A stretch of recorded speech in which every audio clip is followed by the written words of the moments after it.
Principle 6, plan early, start earlier. If there's one piece of advice which always seems to come from anyone who's gone through and completed a successful succession process is, I wish I had started early. No matter how early they started, it always seems to be that same comment. So this piece of advice is really, don't delay the succession process, start early. But to support that, I think we really have to look at the reasons why you really need to start succession early. If you think about succession as being this compounding of wealth across generations, and you get yourself away from the context that succession is something at the end, it's about retirement, then it pulls you well back through the timeline. If you think about succession as underpinning the capital value of your business and being actually a way to get a real sense of where capital value lies and the strength in that, then succession really gets dragged back to the day you start thinking about establishing a business. Because the day you start your business, you actually want to be building capital value. So plan early, start earlier. The context really begins to sit, I think, with the way you think about succession. And we want to shift that back so you really see succession as building capital value, building wealth. I think that's your starting point. Reality is, as we know, too often succession is left until the last moment and it's too late really to drive a good succession process or to get the value out of the business, which is possible. But to, again, give some strength to the reasons to plan early and start early, I think it's worthwhile looking at some of the barriers which always seem to exist in succession. And this, I think, will be a good driver for you. So what are some of the key barriers which happen in succession? The first one's the financial. The inability of the business to provide for the financial needs of the generation which wishes to begin to step away.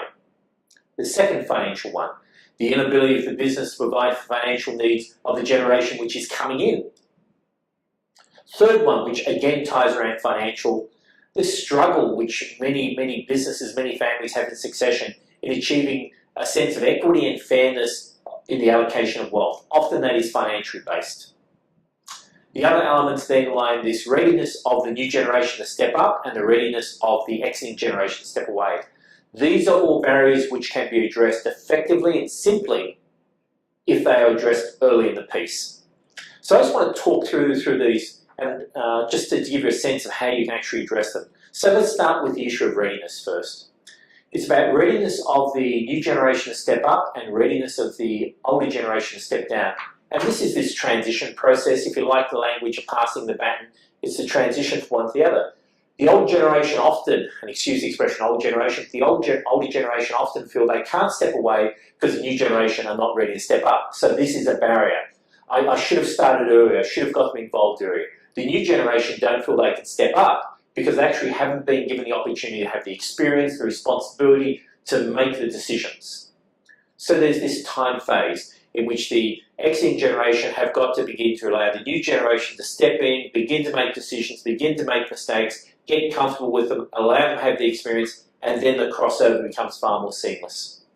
So planning for this and starting this early supports a much stronger succession process as that passing of the baton can be done far more effectively. I think is a good way to express that. And allows everyone to understand what it actually takes.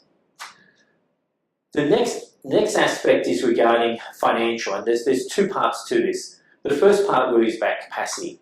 Families grow. If you take a typical business that started with mum and dad, there was two of them. Maybe they had 3 kids, maybe they had 5 kids. Let's say, for example, it was a larger family, they had 3 children. So it's gone from mum and dad to mum and dad and 3 children. The business is now supporting 5, they're now growing up to adults, they're now having the children themselves. Say, for example, each one of those 3 children have 2 children. So now there's 6 grandchildren, 3 children, 2 parents. So now the family group has grown much larger. Has the business I've built to a level which it's capable of expanding and supporting that growing family? Often it's not. And this becomes a barrier to succession. The parents actually can't step away because there's not sufficient value in the business to give them the capital they need, to give them the income they need. But there's also not sufficient income in the business to allow the children to continue to work there. It's just not large enough to support them, the opportunity is not there. So again, you begin to get this fragmentation and you begin to get the business, in essence, losing value and falling away as everyone begins to move away from it. If we had thought early about how the business needs to begin to grow to support an expanding family, then again, we would have looked at how we can multiply that business out to support the wider family and invest more in it. Time. Only if I had more time I could do this, is often what you hear. There's a third part, apart from readiness and apart from financial capacity, and that's structuring, which I just wanted to touch on. And the easiest way to deal with this is to give you an example. This is a real case. It's a family business. The parents had 3 children, 2 sons, 1 daughter. They were struggling with the transition of the business. It was a well-known brand, it was a very profitable business. 2 sons were in the business, the daughter was not in the business. She did not want to be in the business because of the way the 2 sons, her 2 brothers, fought between themselves. There was a real physical and active battle going on. Who would be the succeeding CEO who would take control? The parents were almost grieving over what do they do about the business. They wanted to step away from the business. They wanted to keep it in the family. They didn't want to lose it.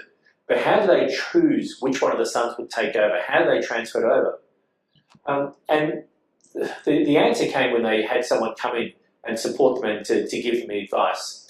And in essence, they said, but your 2 sons are managing 2 parts of the business. One you can talk about as being the manufacturing, the other one is sort of not the distribution, but is the retail. Why don't you just allow each of them to take their own part of the business? There's then these surplus assets which you can sell off, and you can use that to support yourself, and you can use that to give your daughter something as well so she has a fair share. And that's where the solution lay. The solution lay in the ability of actually, and I don't like the term dividing, but multiplying the business out across the family to allow each one of the sons to have their own share of the business. They can both be CEOs and to grow and develop that, and they formed an alliance between them which continues today and is continuing to grow both elements of the business quite strongly. The daughter's happy, she's not involved in it, she's got some capital out, the parents are happy, they've stepped away and they have a good capital sum as well. Why start early? Because if I start early and I begin to think about where the succession path may go to, I can begin to think about how I may structure the business to allow for this adaptability and this flexibility and for the growth of the business so it can support growing families. The other benefit that family got is by multiplying the business out, they actually supported all the families to grow and for the wealth to continue. Plan early, start earlier is an expression which simply means succession takes time and you need to adopt the flexibility and the adaptability in the way in which you think about the business to support a compounding of wealth across generations. If you leave it too late, often you don't have the time. If you rely upon commercial advice, taxation advice, often your structuring is not geared towards succession, and again, the transition cannot be done effectively. So principle number 6, plan early, start earlier, allows you to build more flexibility and a greater wealth base. Thank you.